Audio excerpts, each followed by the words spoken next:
नमस्कार दोस्तों, आपका स्वागत है अपनी YouTube चैनल PFP में। आज हम IT सेक्टर के बारे में चर्चा करने वाले हैं। जैसा कि सबने एक्सपेक्ट किया था, मार्केट में गिरावट देखने को मिली। नैस्डैक 4% नीचे क्लोज हुआ था, तो IT सेक्टर में ज़्यादा गिरावट देखने को मिली है और इंट्राडे बेसिस पे ऑलमोस्ट 5% की गिरावट आपको निफ्टी IT में नजर आई है, जो कि एक इंडेक्स है। इंडिविजुअल स्टॉक्स तो आपको और भी ज़्यादा नीचे जाते हुए नजर आए थे, लेकिन एट द एंड आपको रिकवरी देखने को मिली। क्लोजिंग बेसिस पे अब भी निफ्टी IT 3.5% नीचे नजर आता है। पिछले कुछ महीनों से आपको गिरावट ही देखने को मिली है, वीकनेस यहां पर बढ़ती हुई नजर आई है, लेकिन पिछले कुछ दिनों से आपको थोड़ी बहुत रिकवरी देखने को मिल रही थी और हायर लेवल पे ये सस्टेन करता हुआ नजर आता था, लेकिन फिर से आपको गिरावट देखने को मिली और जो प्रीवियस लोज थे उसी के आसपास निफ्टी IT हमें पहुंचता हुआ नजर आता है। तो यहां पर खरीदारी करने के बारे में सोचना चाहिए या फिर और ज्यादा गिरावट हो सकती है और बेटर अपॉर्चुनिटी मिल सकती है, इसे हम समझने की कोशिश करने वाले हैं। तो फिलहाल निफ्टी IT अपने सारे मूविंग एवरेज के नीचे ट्रेड कर रहा है। ऊपर के लेवल पे सस्टेन कर रहा था रेजिस्टेंस पे।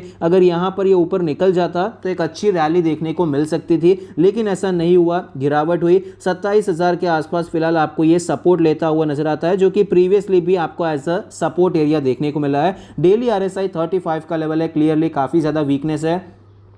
वीकली चार्ट के बारे में बात करें तो वीकली चार्ट पे आप देख पाएंगे, वीकली चार्ट पे यहां पर प्रीवियसली एक बड़ा कंसोलिडेशन आपको देखने को मिला था और उसी लेवल पे सपोर्ट लेकर ये ऊपर जाने की कोशिश कर रहा था। डब्ल्यू पैटर्न भी आपको यहां पर देखने को मिला। वीकली चार्ट की बात हो रही है और रेजिस्टेंस पे परफेक्ट यहां पर 2 वीक इसने कंसोलिडेट भी किया, लेकिन ब्रेकआउट की जगह पे ब्रेक डाउन हो गया, लो टूट गया और आपको गिरावट देखने को मिली। तो अब यहां पर ये जो लेवल है, ये लेवल वीक हो चुका है, उसमें कोई डाउट नहीं है, क्योंकि पहले तो यहां पर आके सपोर्ट लिया, फिर नीचे आया, फिर से सपोर्ट लिया। 2 बार ऑलरेडी सपोर्ट लेकर यहां से ऊपर चला गया है। अब ये तीसरी बार है कि यहां पर ये सपोर्ट लेने की कोशिश करता हुआ नजर आता है। तो यहां पर सपोर्ट पर आप अगर खरीदारी के बारे में सोच रहे हैं, एज ए ट्रेड यहां पर नहीं लेना चाहिए। ये एक अच्छा ट्रेड नहीं होगा, क्योंकि सपोर्ट वीक हो चुका है। टेक्निकली जब तक अभी ये लेवल के ऊपर नहीं निकल जाता है, तब तक हमें यहाँ पर बुलिश होने के बारे में नहीं सोचना चाहिए। ये लेवल है अप्रॉक्सीमेटली 30,000 का लेवल, 30,000 30,500 का जोन है। ये रेजिस्टेंस जोन है, ये काफ़ी इंपॉर्टेंट हो चुका है, क्योंकि हैवी सेल ऑफ देखने को मिला है। तो बीच में यहाँ पर भी आपको सेलर्स देखने को मिल सकते हैं। यहाँ पर जहाँ से ब्रेकडाउन हुआ है वहाँ से भी सेलर्स देखने को मिल सकते हैं। तो as a trade clearly IT sector में फिलहाल कंफ्यूजन दिखाई पड़ता है, वीकनेस नजर आती है, सपोर्ट वीक है, इसलिए एज अ ट्रेड तो यहाँ पर कोई सेंस नहीं बनता है कि एग्रेसिवली आपको एंटर होना चाहिए। अगर 1-2 हफ्तों के बाद आपको यहां पर कुछ पॉजिटिव सेंटीमेंट नजर आता है, तो हम छोटी क्वांटिटी में एंटर करते हैं और अगर इसके ऊपर निकलता है तो एडिशनल क्वांटिटी खरीदते हैं। यह अलग बात हो जाती है, लेकिन फिलहाल के लिए as a trading perspective positional trade 3 महीने 6 महीने के लिए इतनी ज्यादा स्ट्रेंथ नहीं है कि हम यहां पर बड़ी क्वांटिटी में काम कर सकते हैं। अब लॉन्ग टर्म के बारे में बात करें तो लॉन्ग टर्म के लिए क्लियरली मेरे हिसाब से तो ये एक अपॉर्चुनिटी है, हमें खरीदारी के बारे में सोचना चाहिए। भले ही यहां पर आपको वीकनेस देखने को मिल रही है, टेक्निकली थोड़ा बहुत और भी गिर सकता है। अगर यहाँ पर वीकनेस कंटिन्यू रहती है तो आपको 3-4 महीने का टाइम कंसोलिडेशन या फिर थोड़ा बहुत प्राइस करेक्शन भी देखने को मिल सकता है। लेकिन मेरा पर्सनली मानना है कि जितनी बड़ी गिरावट ये आपको नजर आती है, उतनी ही गिरावट और ज़्यादा हो जाएगी, उसके चांसेस मुझे पर्सनली काफ़ी ज़्यादा कम नजर आते हैं। इतनी ज़्यादा कोई फंडामेंटल प्रॉब्लम्स मुझे तो IT सेक्टर में नज़र नहीं आते हैं। हमारे इंडियन IT कंपनीज में इतना वैल्यूएशन भी नहीं बढ़ा है कि इतनी ज़्यादा गिरावट आपको देखने को मिले, और फंडामेंटल स्ट्रॉन्ग है। तो जो थोड़ा बहुत प्रीमियम वैल्यूएशन चल रहा है, वहाँ पर आपको टाइम करेक्शन देखने को मिलेगा, तो भी वो आपको सस्टेन होता हुआ नजर आएगा और बाद में आपको एक अच्छी रैली देखने को मिल सकती है। तो कौन से स्टॉक्स पे हमें फोकस करना चाहिए, इसके बारे में भी चर्चा कर लेते हैं।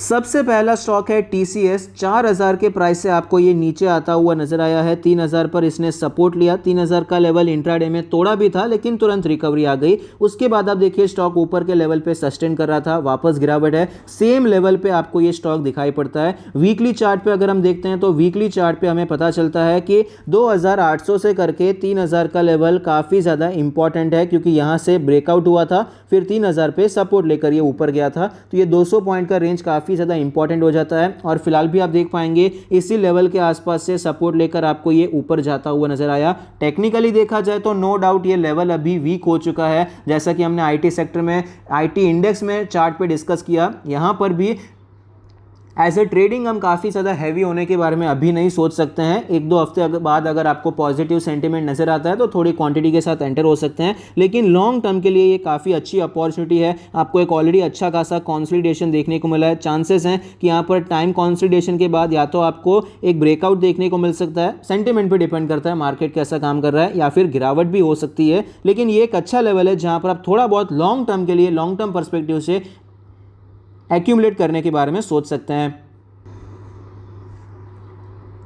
दूसरा स्टॉक है इन्फोसिस। इन्फोसिस में 1900 के लेवल से गिरावट देखने को मिली है। एक बड़ी गैप डाउन ओपनिंग होती हुई नजर आई। अभी तक वो गैप हमें फिल होता हुआ नजर नहीं आया, सस्टेन कर रहा था। चांसेस थे कि यहाँ से ऊपर जा सकता था, लेकिन उसी लेवल्स पे वापस आपको ये स्टॉक ट्रेड करता हुआ नजर आता है। स्टॉक के वीकली चार्ट पर हमें क्लियरली नजर आता है, पहले जो ये कॉन्सोलिडेशन देखने को मिला था उसी लेवल पर यहाँ पर सपोर्ट लिया, ऊपर गया, लेकिन वापस सेम लेवल पे आ चुका है। लॉन्ग टर्म के लिए चाहे तो आप यहाँ पर 1400 से 1450 करंट मार्केट प्राइस में भी कोई इशू नहीं है। देखिए, जब हम निवेश करते हैं तो यहां पर जब स्टॉक बहुत ही ज्यादा ट्रेंडिंग हो रहा होता है तभी आपको प्राइस में थोड़ा बहुत ध्यान रखना पड़ता है कि भाई 1700 पे नहीं खरीदना है, 1600 पे आता है तो खरीदेंगे इस हिसाब से। लेकिन जब ऑलरेडी 1900 के लेवल से ये 1500 के नीचे आ चुका है, 20-25% का करेक्शन हो जाता है, तब आप 1400 पे खरीद रहे हैं या फिर 1410 पे खरीद रहे हैं, इसमें ज्यादा डिफरेंस नहीं होता है। तो इस हिसाब से 1460 जोन से सिर्फ 10 रुपए बाहर है, तो चाहे तो आप करंट मार्केट प्राइस पे भी खरीद सकते हैं, ऐसा कोई इशू मुझे नजर नहीं आता है। लॉन्ग टर्म के लिए एक्यूमुलेशन करने के बारे में सोचा जा सकता है। तीसरा स्टॉक है HCL टेक। 1300 के लेवल से गिरावट देखने को मिली, 900 के आसपास सपोर्ट लिया, रिकवरी आई, वापस स्टॉक में गिरावट देखने को मिल रही है। स्टॉक के चार्ट पर हमें क्लियरली पता चलता है 900 रुपीज़ का लेवल इसके लिए बहुत ही ज़्यादा इंपॉर्टेंट है।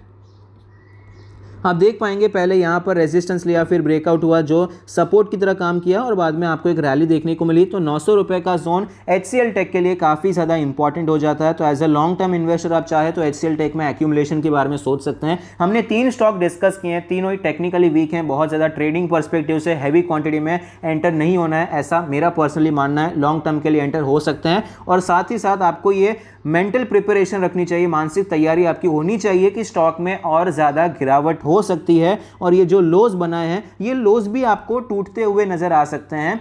मेरा पर्सनली मानना है लोज टूट सकते हैं, उसमें कोई बड़ी बात नहीं है, थोड़ा और नीचे जा सकता है। 900 का लो था तो शायद 850 तक जा सकता है, लेकिन जितनी गिरावट ये देखने को मिली है उतनी ज़्यादा गिरावट होगी उसके चांसेस मुझे पर्सनली कम नज़र आते हैं। मैं गलत भी ऑफकोर्स हो सकता हूँ, लेकिन मुझे ऐसा नहीं लगता कि इतनी ज़्यादा गिरावट और आपको कंटिन्यूएशन में देखने को मिलेगी। आपको यहाँ पर थोड़ा बहुत लो टूट कर, थोड़ा बहुत वीक होकर रिकवरी के चांसेस मुझे पर्सनली थोड़े से ज़्यादा नज़र आते हैं। लेकिन तैयारी होनी चाहिए कि गिरावट हो सकती है, आपने खरीदा तो स्टॉक ऊपर जाएगा ही जाएगा ऐसा जरूरी नहीं है। तो इस तैयारी के साथ चाहे तो आईटी सेक्टर में निवेश करने का अच्छा मौका है। पिछले 2 साल से अच्छा परफॉर्म कर रहा है, तो अभी गिरावट हो रही है, वैल्यूएशन कम हो रहे हैं, मतलब जो प्रीमियम वैल्यूएशन चल रहा था वो कूल ऑफ होता हुआ नजर आता है। तो अगर आपका पर्सपेक्टिव लंबा रहता है, 5, 10, 15 साल के लिए रहता है, तो ये जो फेज रहता है ये एक अच्छा फेज है इन्वेस्टर्स के लिए। आपको अच्छे क्वालिटी स्टॉक्स अच्छे प्राइस पे एक्यूमुलेट करने को मिलते हैं, क्योंकि ऑफकोर्स हमारे पास कोई तिजोरी तो पड़ी नहीं है कि जब गिरेगा उस प्राइस पे सारा पैसा डाल देंगे। हमारी इनकम होती है, सैलरी आती है, उसमें से हम थोड़ा थोड़ा करके डाल पाएंगे। तो अगर ये 6-8 महीने इसी प्रकार से थोड़ा बहुत का टाइम करेक्शन आपको देखने को मिलता है, तो यहाँ पर आपको एक्यूमुलेशन का अच्छा मौका मिल सकता है। आई होप आपको ये वीडियो पसंद आता है, कुछ सीखने को मिलता है। Thank you, stay happy, happy investing.